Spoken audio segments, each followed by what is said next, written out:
नमस्कार, जय Hind. Study path में आपका स्वागत है। तो आज हम स्टार्ट करेंगे थीसिस लेखन और लेख लेखन यानी कि thesis writing and article writing. So देखिए, रिसर्च एप्टीट्यूड के इससे पहले जो लेक्चर आ चुके हैं, अगर आपने वो नहीं देखे हैं तो आप इस वीडियो को डिस्क्रिप्शन में जाके चेक कर सकते हैं, आपको उसका लिंक मिल जाएगा। मैं आपको बता दूं कि एग्जाम में जैसे हमारे टाइम कम है तो उसको ध्यान में रखते हुए हमने पेपर 1 का एक क्रैश कोर्स स्टार्ट किया हुआ है, जिसके तहत हम आपको डेली वीडियो देते हैं। वीडियो को आपको देखना है, लिख के साथ में नोट्स बनाने हैं, आपकी तैयारी हो जाएगी। अगर आपको वीडियो में दिखाए गए जो ये स्लाइड है इसके आपको नोट्स चाहिए तो आप हमें इस नंबर के ऊपर कॉन्टैक्ट हो व्हाट्सअप कर सकते हैं, आपको नोट्स मिल जाएंगे 9888। ठीक है, मैं आपको बताता हूँ, इस नंबर पे करना है 9888523440। इस नंबर पे कॉन्टैक्ट हो व्हाट्सअप करेंगे, आपको जानकारी मिल जाएगी। तो चलिए स्टार्ट करते हैं आज का वीडियो। देखिए, थीसिस लेखन और लेख लेखन यानी कि थीसिस राइटिंग और आर्टिकल राइटिंग है क्या। तो देखिए, यहाँ पे सिंपली बात करें थीसिस लेखन के बारे में, वो क्या है। अब देखिए, थीसिस शब्द का प्रयोग पूरे पाठ को संदर्भित करने के लिए किया जाता है, जो अध्ययन पर एक विशेष प्रकार की रिपोर्ट या प्रोग्राम का प्रतिनिधित्व करता है। थीसिस विशिष्ट विशेषता के साथ एक लंबा दस्तावेज है, जैसे अमूर्त, निष्कर्ष, ग्रंथ, सूची आदि। अब देखिए, थीसिस लेखन है क्या। पहली बात तो थीसिस होती है, थीसिस होती है कि कोई भी लेसन हो, कोई भी पाठ हो, कोई विषय हो, ठीक है, उसको संदर्भित करने के लिए क्या है, एक तरह की एक रिपोर्ट होती है। मान लीजिए कि आपने जैसे जो देखिए, जो स्टूडेंट एमफिल करते थे ना पहले, जैसे आप पीएचडी कर रहे हैं मान लीजिए, है ना, या कोई भी क्लास में है, अगर आप पोस्ट ग्रेजुएशन कर रहे हैं, अगर आप एमफिल आपने किया है या अगर आपने पीएचडी कर रहे हैं, तो आपको वहाँ पे थीसिस लिखने के लिए दी जाती है। यानी कि आपको एक टॉपिक दिया जाता है, तो जिसको आपको क्या करना है, उसके ऊपर रिपोर्ट तैयार करनी होती है, तो उसे बोलते हैं थीसिस। तो ये क्या होता है कि लंबा दस्तावेज होता है, जैसे 100 पेज का, 150 पेज का, है ना, ऐसे करके। तो एक टॉपिक के ऊपर आपको पूरा अपने हिसाब से लिखना होता है, पूरा उसे डिफाइन करना होता है, तो वो होता है थीसिस। अब नेक्स्ट है लेख लेखन। अब लेख क्या है, थीसिस हो गया ना लंबा दस्तावेज 50 पेज का, 100 पेज का, 150 पेज का, 200 पेज का, है ना। अब देखिए, लेख लेखन क्या है, आर्टिकल राइटिंग। एक लेख एक बड़े पाठक वर्ग के लिए लिखा गया लेखन का अंश है। लेख क्या होता है, जैसे मान लीजिए कि कोई भी बड़ा पाठक वर्ग है, यानी कि देखिए, लेख क्या होता है कि जैसे मान लीजिए कि अखबार है, सभी पढ़ते हैं अखबार को। उसके अंदर देखिए एक छोटा सा लेख छपता है, 200 पेज का, 200 वर्ड्स का, 200 शब्दों का, 250 शब्दों का, है ना। उसमें एक आर्टिकल लिखते हैं जिसे सब पढ़ सके, तो वो होता है आर्टिकल राइटिंग या लेख लेखन। आर्टिकल लिखने के पीछे का मुख्य उद्देश्य होता है कि वह अखबारों, पत्रिकाओं में प्रकाशित हो ताकि दुनिया में कुछ बदलाव आ सके। ये लेखक की रुचि के विषय हो सकते हैं और कुछ समसामयिक मुद्दे से जुड़े हो सकते हैं। जैसे अखबार में या पत्रिकाएं में कुछ लेख छपते हैं ना, कुछ आर्टिकल छपते हैं, तो वहाँ पे लेखक अपनी मर्जी से समाज में हो रही जैसे कोई मुद्दे हैं या कुछ ऐसी चीज़ लिखता है जिससे लोग जागरूक हो सके, या कि जिससे ज़्यादा से ज़्यादा लोग पढ़ते हैं, है ना। तो उनके लिए 200-250 शब्दों का लेख लेखन लिखा जाता है। तो जो थीसिस होती है वो आप क्लास में लिखते हैं, तो वो काफ़ी लंबा दस्तावेज होता है। तो जो लेख लेखन होता है वो अखबारों में छपता है और बहुत सारे जो उसके पढ़ने वाले हैं उनके लिए लिखा जाता है। अब देखिए, जो लेख होता है वो छोटा होता है और जो थीसिस है वो काफ़ी लंबा होता है। अब देखिए, थीसिस का प्रकार क्या है। अब देखिए, जो दो प्रकारों में बांटते हैं इसे आमतौर पे, गुणात्मक या रचनात्मक। गुणात्मक क्या है, इस प्रकार की थीसिस वर्णनात्मक, खोजपूर्ण, विश्लेषणात्मक या रचनात्मक तरीका है। कला और मानविकी स्नातक छात्र इस प्रकार की थीसिस पर काम कर रहे हैं। देखिए, जो गुणात्मक या रचनात्मक थीसिस क्या होती है, यह खोजपूर्ण है या वर्णनात्मक है। यानी कि देखिए, जो ऐसी थीसिस है जिसे पूरा अच्छी तरीके से खोज करके लिखा है, जो ऐसा टॉपिक है, जो ऐसा विषय है जिसे अच्छी तरह से पूरा खोजबीन करके, छानबीन करके लिखा है, पूरा विश्लेषण के साथ लिखा है, पूरी डिटेल के साथ लिखा हुआ है, उसे बोलते हैं गुणात्मक। यानी कि देखिए, जो ऐसा टॉपिक है जो आपको कहीं पे नहीं मिलेगा लेकिन एक जगह पे मिल जाएगा, उसमें सारी ही चीजें हैं, कोई चीज कहाँ से स्टार्ट हुई है, कहाँ पे खत्म हुई है, हर एक प्रकार की चीज उसमें हुई है। ठीक है, तो ये है गुणात्मक थीसिस। मात्रात्मक क्या है, विज्ञान स्नातक छात्र इस प्रकार की थीसिस पर काम कर रहे हैं जिसमें डाटा, जानकारी का टुकड़ा उपलब्ध कराया गया है। यानी कि देखिए, ये वो थीसिस है जिसमें जो डाटा है वो गिना जा सकता है, जिसमें कितने डाटा है, कौन सा डाटा है जिसे गिना जा सकता है, उसे मात्रात्मक थीसिस कहते हैं। वैज्ञानिक उपकरणों द्वारा कुछ और प्रकार के पैमानों पर संख्यात्मक रूप से दर्ज किया गया है।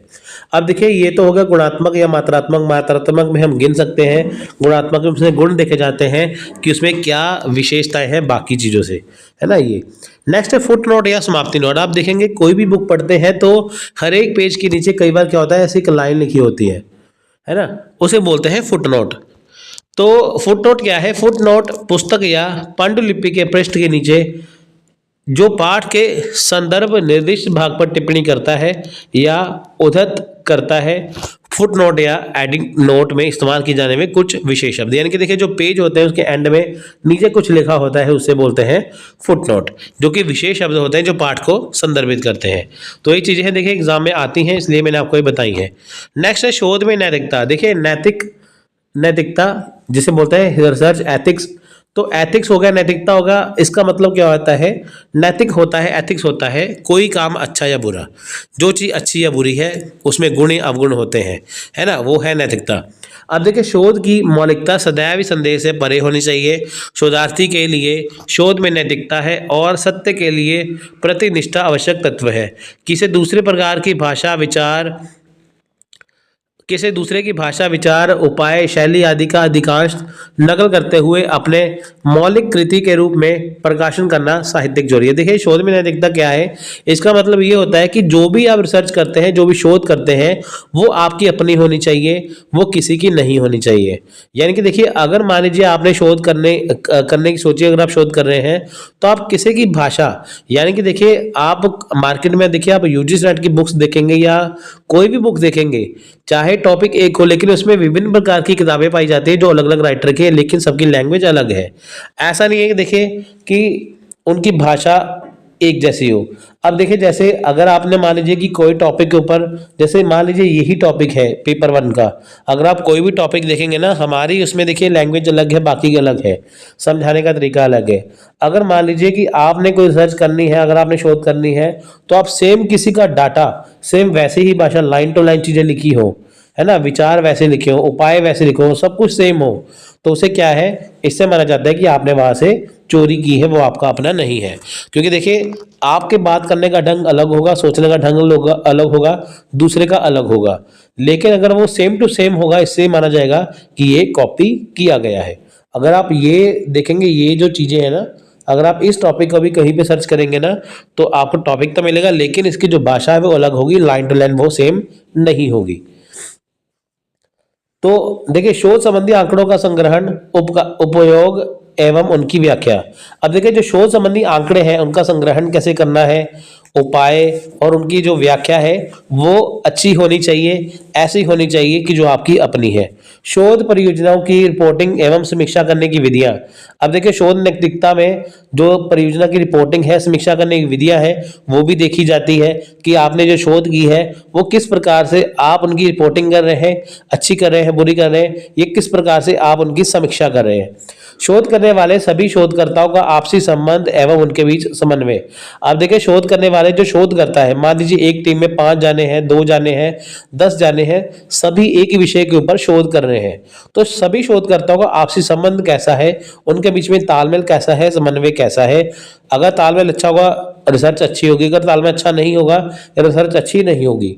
अब देखिए शोधकर्ताओं एवं उन सभी कारकों के बीच आपसी संबंध जो शोध को प्रभावित कर सकते हैं। देखिए जो शोध करता है तथा वो सभी कारक जो आपसी संबंध है आपस में ऐसे जुड़े हैं, वो शोध को प्रभावित करेंगे। मान लीजिए कि जो शोध करता है उसके अलावा देखिए कुछ ऐसे कारक है, चाहे उनके आपसी संबंध हो या कुछ विचारधारा ऐसी हो, अगर आपस में वो मेल खाएगी तो शोध अच्छी होगी, नहीं मेल खाएगी तो शोध प्रभावित हो सकती है, हो सकता है शोध बंद भी हो सकती है, हो सकता है लेट भी हो सकते हैं, हो सकता है गलत भी हो सकती है। शोध के दौरान उत्पन्न होने वाली भ्रांतियों, गैर आचरण एवं विवादों को हल करने के तरीके। अब देखिए शोध करने के दौरान जो भी उत्पन्न होने वाली भ्रांतियां हैं, कोई आपस में विचार नहीं मिलते, कोई चीजें नहीं मिलते आपस में, तो उनके क्या है कि जो विवाद हो जाता है, विवाद होने को हल करने के तरीके क्या है, विवाद को क्या उसी वक्त खत्म कर दिया जाता है या थोड़ा बढ़ाया जाता है। अगर विवाद बढ़ेगा शोध रुक जाएगी, अगर विवाद नहीं होगा या कम होगा या हल हो जाएगा तो शोध आपकी टाइम पे हो जाएगी। तो शोध में उचित व्यवहार को प्रोत्साहित करने वाले नियम, देखिए जो शोध होता है उसमें जो उचित व्यवहार है उसे कैसे सही बना के रखना है, तो उसके लिए प्रोत्साहन के लिए बहुत सारे नियम हैं। जैसे कोई शोध करता है, कोई शोध करने वाला है, तो कैसे शोध को आपस में करेगा, कहाँ कहाँ जाएगा। अगर मान लीजिए आपने कहीं पे शोध करनी है, किसी चीज़ के ऊपर शोध करनी है, आप शोध करने के लिए जाते हैं, रिसर्च करने के लिए जाते हैं, तो आपको व्यवहार कैसा रखना है, तो उससे शोध जो है वो अच्छी होगी। अब देखिए शोध के नैतिक मूल्यों से संबंधित कोड्स एवं नीतियां, codes and policies related to the research ethics. अब देखिए जो रिसर्च एथिक्स में जो शोध के नैतिक मूल्य है, संबंध है, वो क्या है, उनकी नीतियां क्या है। देखिए पहली बात तो ये होनी चाहिए कि उनमें एकता है, यूनिटी है।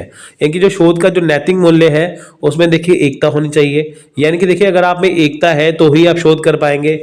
ईमानदारी होनी चाहिए, जब भी आप शोध करते हैं तो आपकी शोध अपनी खुद की होनी चाहिए, चोरी की नहीं होनी चाहिए। खुलापन, ओपन ऐसे होता है कि जो भी आप मान लीजिए कि शोध करते हैं उससे अपने खुद के विचार रख सकते हैं, चाहे आप किसी बुक्स की हेल्प ले रहे हैं, चाहे कहीं भी हेल्प ले रहे हैं, लेकिन आपके अपने विचार भी उसमें आप ऐड कर सकते हैं। कहीं से भी कोई भी सोर्स आप ले सकते हैं, ऐसा नहीं है कि आपको लिमिटेड सोर्स ही है, लेकिन कहीं से भी आप सोर्स ले सकते हैं, उसमें आपको पूरी उसमें जो खुलापन उसमें आपको होता है। ठीक है, ये इसमें आता है। अब नेक्स्ट बात करते हैं क्वेश्चन की सावधानी की। अब देखिए जब भी आप शोध करेंगे उसमें आपको सावधानी बरतने की जरूरत होती है कि आपको शोध इस प्रकार से करनी है कि किसी की भावनाओं को ठेस ना पहुंचे या किसी के खिलाफ ना हो, है ना। अपनी भाषा के ऊपर भी आपको नियंत्रण रखना पड़ता है शोध करते समय। तो निष्ठा, इनकी इनफिनिटी, जिसे आप तुच्छता भी कह सकते हैं, कि जब भी आप शोध करते हैं तो आपको शोध जो है अच्छी करनी चाहिए, उसमें ऐसी घटिया जो हरकतें नहीं होनी चाहिए या घटिया आपकी जो शोध है वो नहीं होनी चाहिए। ठीक है, वो वाली चीज़। गोपनीयता सीक्रेसी, देखिए जब भी आप रिसर्च करते हैं ना तो वो आपको गोपनीय रखनी है, उसे सीक्रेट रखना है कि ताकि उसे कोई चुरा ना ले, आपका कोई आइडिया चुरा ना ले। नेक्स्ट है बौद्धिक संपदा का सम्मान, यानी कि रिस्पेक्ट इंटेलेक्चुअल प्रॉपर्टी। अब देखिए जो बौद्धिक संपदा है ना, इंटेलेक्चुअल जो प्रॉपर्टी है, आप उसका सम्मान करना है आपको। अगर आप कहीं भी जाके ऐतिहासिक शोध भी कर रहे हैं तो आपको वो चीज़ वैसे की वैसी रखनी है, सिर्फ आपको वहाँ पे उसकी हेल्प लेनी है, ना कि उसको नुकसान पहुंचाना है। सहयोगियों का सम्मान, रिस्पेक्ट ऑफ कलीग्स। अब देखिए जो आपके साथ जो शोध कर रहे हैं आपको उनका सम्मान करना है ना। ऐसा नहीं करना कि हाँ आपने ही सारी शोध कर ली है, किसी की हेल्प जो ली है आपने, आप उनका सम्मान करो ही ना, है ना।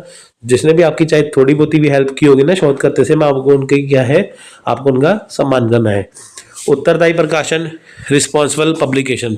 अब देखिए जो पब्लिकेशन जो होगी ना, जब आप मान लीजिए कि रिसर्च कर लेंगे, रिसर्च करने के बाद जब आप रिसर्च छपवाने के लिए भेजेंगे तो आपको एक अच्छी सी पब्लिकेशन देखनी है कि ताकि उसकी पहुंच बहुत ज़्यादा तक हो, कि ताकि आपकी जो रिसर्च है वो सभी जगह पे पहुंचे।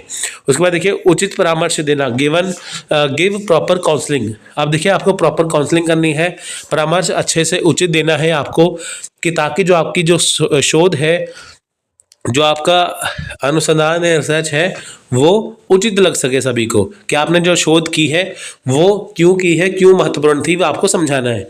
कैपेसिटी, क्षमता, यानी कि देखिए जो आपने शोध की है तो आप उसके लिए सक्षम हैं, आप में क्षमता है ना, वो वाली आप में कैपेसिटी होनी चाहिए। सामाजिक उत्तरदायित्व, सोशल रिस्पॉन्सिबिलिटी। जब भी आप शोध करते हैं तो आपको ध्यान में रखना है कि इस शोध से बाकियों को क्या फ़ायदा होगा, आपके समाज में क्या फ़ायदा होगा, है ना। तो उसके लिए आपको शोध करनी है। वैधता, वैलिडिटी। अब देखिए जो शोध है आपकी वैध होनी चाहिए, शुद्ध होनी चाहिए, वैलिड होनी चाहिए, यानी कि बेफालतू की शोध ना हो, ऐसी शोध होनी चाहिए, ऐसी रिसर्च होनी चाहिए जो सभी के काम आ सके और सभी के लिए फ़ायदे में हो। सो ये था आज का वीडियो। यहाँ पे रिसर्च होता है ख़त्म, इसके बाद हम बाकी टॉपिक्स करेंगे, बाकी यूनिट स्टार्ट करेंगे। तो यहाँ पे रिसर्च आपकी ख़त्म होती है। आप रिसर्च को अच्छे से करेंगे, आपके 7 से 8 क्वेश्चन सही हो जाएंगे। सो ये थी आज की वीडियो, मिलते हैं अगली वीडियो में। तब तक के लिए जय हिंद, जय भारत।